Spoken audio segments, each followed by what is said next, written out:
చరిత్రాత్మక ఏదులాబాద్ సిరీస్లో ఇది రెండవ వీడియో.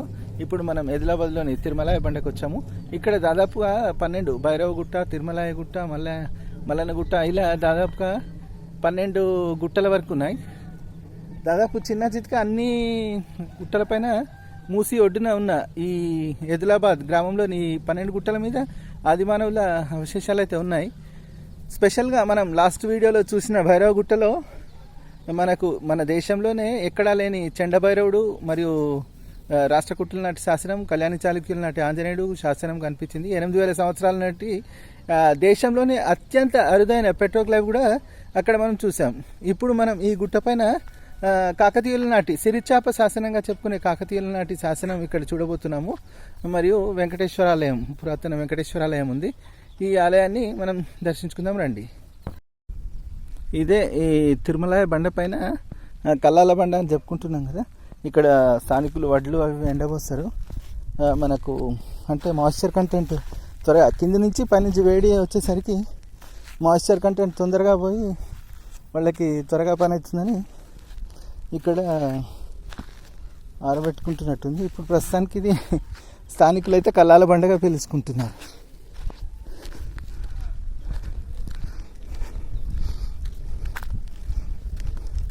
అద్భుతంగా ఉంది. దాదాపు అంటే చూస్తుంటే మాత్రం ఒక 30-40 ఎకరాల ఏకశిలా బండ సూపర్గా అనిపిస్తుంది. వావ్, మనము చూస్తున్నాం కదా మధ్యలో గోపురం, అది ఒక్కటే ఉండింది ఇంతకుముందు. చుట్టుపక్కల ఇప్పుడు కట్టే బ్రిక్ మేసన్రీ మాత్రం కొత్తదన్నమాట.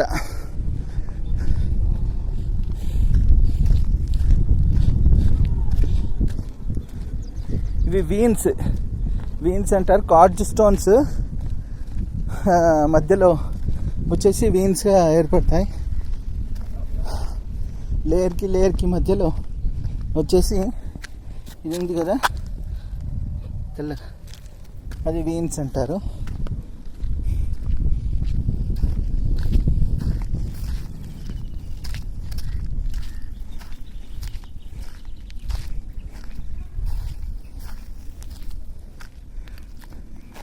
ఇది ఇక్కడి వెంకటేశ్వరాలయము.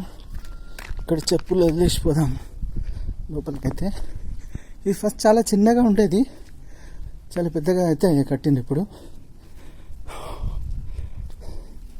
ఓం నమో నారాయణాయ.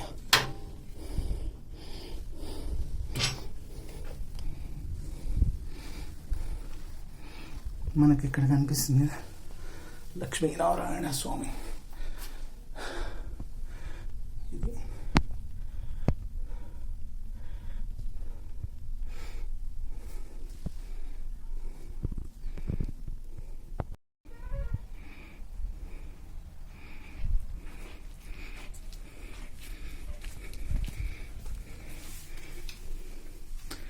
ఓం నమో నారాయణాయ నమః.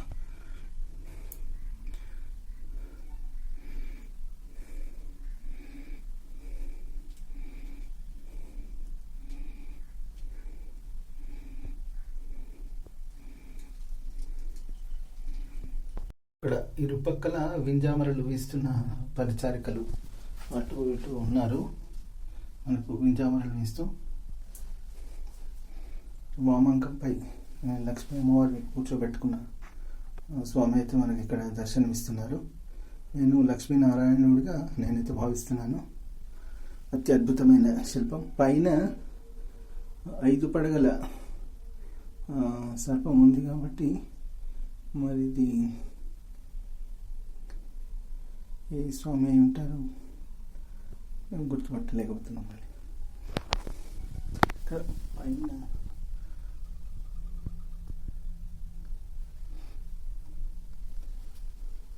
ఓం నమో నారాయణ. చేతిలో ఇక్కడ పద్మం ఉంది. ఇక్కడ ఇంకొకటి చక్రం వల్ల అట్లా ఉంది. ఈ పై చేయి కూడా ఇంకొకటి అద్భుతంగా. ఇక్కడ ప్రధాన ఆలయానికి పక్కన 2 విగ్రహాలు అయితే మనకు కనిపిస్తున్నాయి. ఒకటి నాకు తెలిసి అశ్వము రథం ఉందంటే సూర్యభగవానుడు.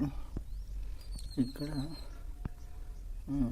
ఇంకొకటి అశ్వంతోనే ఉంది కాబట్టి ఇది ఎవరో నాకు అంతగా ఐడియా రావట్లేదు.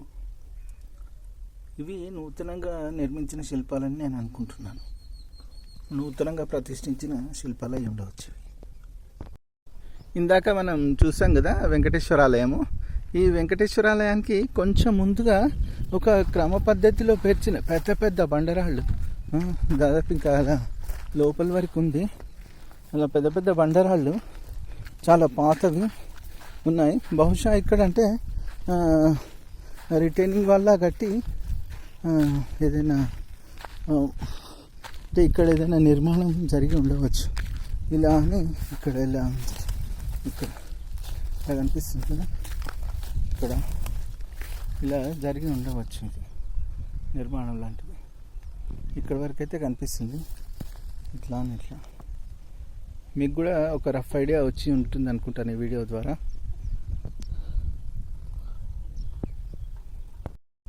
ఇక్కడ ఈ బండ పైన పై పొర పల్చగా ఉండి ఇలా పొరలు పొరలుగా ఇలా లేచిపోతుండడంతో ఇక్కడ మనకు ఒకవేళ గంటు చిత్రాలు లాంటివి ఏమైనా ఉన్నా కూడా మనకేం కనిపించే అవకాశం అయితే ఉండదు. ఎందుకంటే పైపొర 1000 సంవత్సరాల నాటి పైపొర ఎప్పుడో లేచిపోయి ఉంటుంది.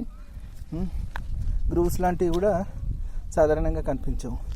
ఇక్కడ మాత్రం ఈ వీన్స్ మాత్రం చాలా ఎక్కువగా కనిపిస్తున్నాయి. ఇలా ఈ వీన్స్ లేదా క్వార్ట్జ్ లేయర్ ఉన్న వీన్స్ డిఫరెంట్ కలర్లో ఇలా వీన్స్ మాత్రం చాలా ఎక్కువగా కనిపిస్తున్నాయి. ఇక్కడ చూడండి స్పష్టంగా కనిపిస్తుంది కదా. అలా దూరంగా కనిపిస్తుంది కదా, ఆ దూరంగా కనిపించేదే మనము లాస్ట్ వీడియోలో చూసిన భైరవగుట్ట.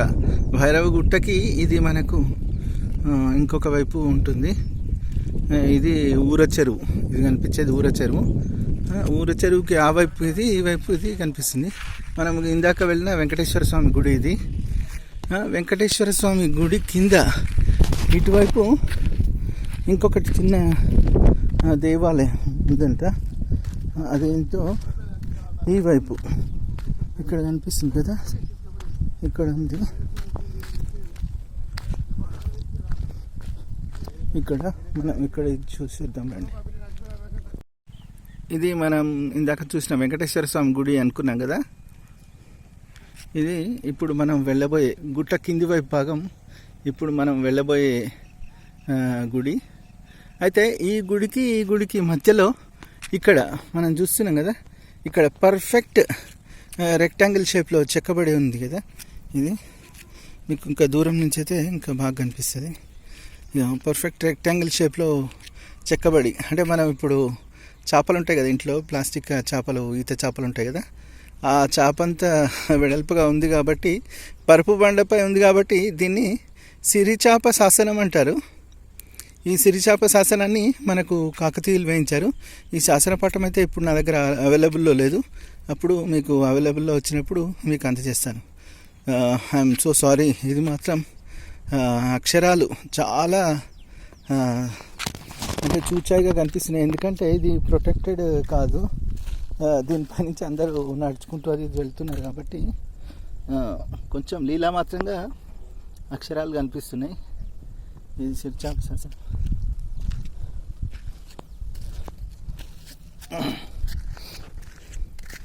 చాలా పెద్ద శాసనం ఇదైతే. ఇదే సిరిచాప శాసనానికి పైనే, దాని తలపైనే మనకు వెతుకుతుంటే 2 గ్రూవ్స్ అయితే కనిపించాయి. ఇవి ఆదిమానవులు తమ రాతి పనిముట్లను, రాతి గొడ్డళ్లను నూరుకోవడానికి వాడిన ఇవి.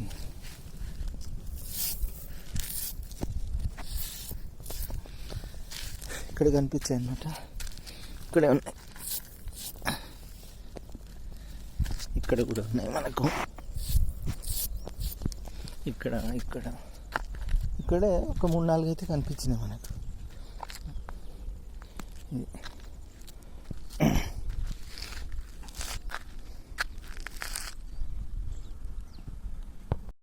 అలా వెంకటేశ్వర స్వామి కుడివైపు నుంచి సిరిచాప శాసనాన్ని చూసుకొని కొండ కిందికి దిగి వస్తే మనకి ఇక్కడ ఇంకొక గుడి కనిపిస్తుంది. ఇది కాకతీయుల నాటిది చెప్తారు. ఒక పెద్ద పడగ శిలకి ఇంకొక వైపు కవర్ చేస్తూ దాన్ని గుహలాగా చేసి పెట్టారని చెప్తుంటారు. చాలా జాగ్రత్తగా వెళ్ళాల్సి వస్తుంది. అమ్మో,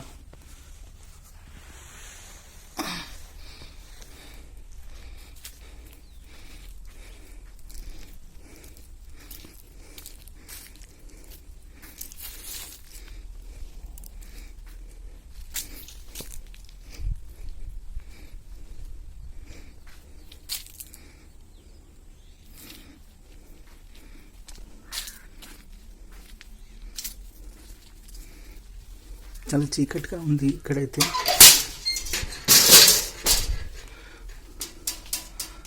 చాలా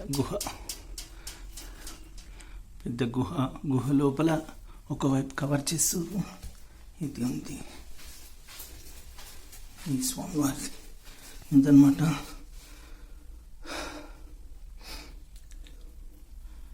ఇక్కడ స్థానికులు వెంకటేశ్వర స్వామిగా పిలుచుకుంటారు. ఇక్కడ ఈ స్వామిని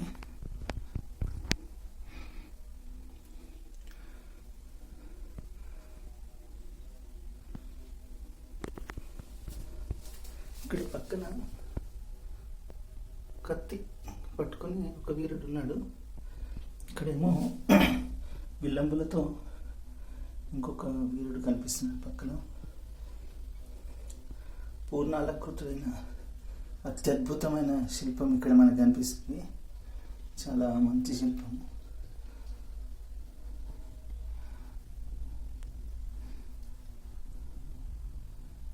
ఇది సూర్య భగవానుడిగా కొందరు చెప్తారు. ఇక్కడ స్థానికులేమో వెంకటేశ్వర స్వామిగా ఈ దేవుని కొలుస్తారు. ఏదేమైనప్పటికీ ఇది మాత్రం మనకు కాకతీయుల నాటి శిల్పం.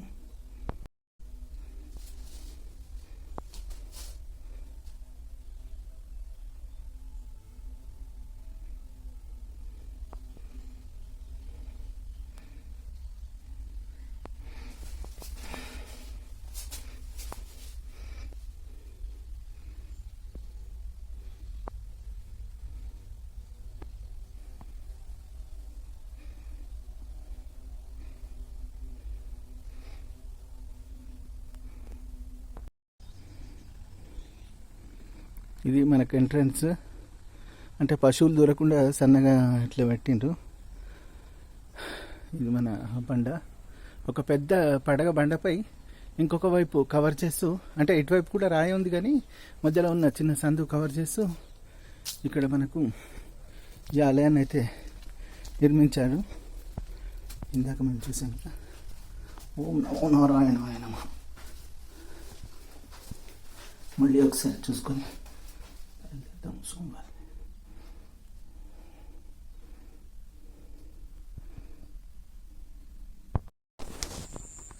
పైన తిరుమల బండకి దిగువ భాగాన సిరిచాప శాసనాన్ని చూసుకుంటూ దిగువ భాగాన ఉన్న పడగ కింది వైపు ఉన్న సూర్య దేవాలయాన్ని చూస్తూ స్థానికులు వెంకటేశ్వరాలయంగా పిలుచుకునే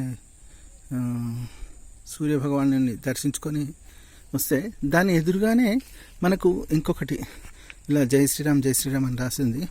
ఇలా వస్తే ఒక చిన్న ఒక ఆలయం అయితే కనిపిస్తుంది.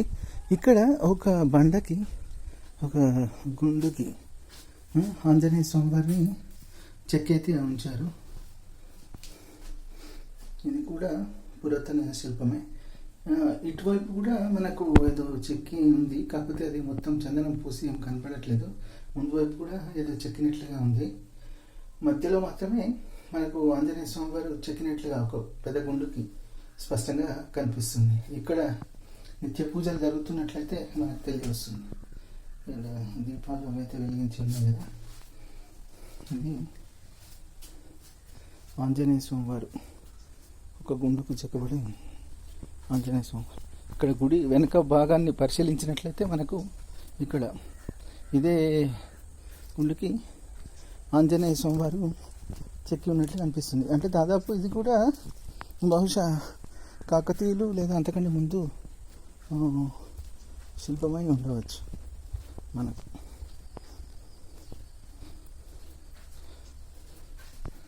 ఓం నమో నారాయణ. జై హనుమాన్, జై వీర హనుమాన్. ఈ తిరుమలాయ బండకి కల్లాల బండకి చూస్తున్నాం కదా, ఈ లేయర్ చూస్తుంటేనే ఇక్కడ మనకు పురాతన కాలం నుంచి కూడా చాలా భారీ మైనింగ్ జరిగి ఉండవచ్చని తెలియవస్తుంది. ఇక్కడ మనకు గంటలు చూస్తున్నాం కదా, పై లేయర్ చాలా మెత్తగా ఉంది. ఈ గంటలు చూస్తున్నాం కదా, ఈ వరుసగా అంటే దాదాపు ఇక్కడ మనకు కట్టిన పురాతన గుళ్ళు ఇక్కడి నుంచే తీసుకెళ్ళినట్టు కనిపిస్తుంది. ఇది ఇంత పెద్ద రాయి అలా ఇంకా మిగిలి పడిపోయింది. అంటే ఇది దేనికోసమనో తవ్విండు, ఎందుకు అవసరం లేక ఇక్కడే వదిలేసిండు. అవసరం ఉంటే తీసుకెళ్ళేవాళ్ళేమో.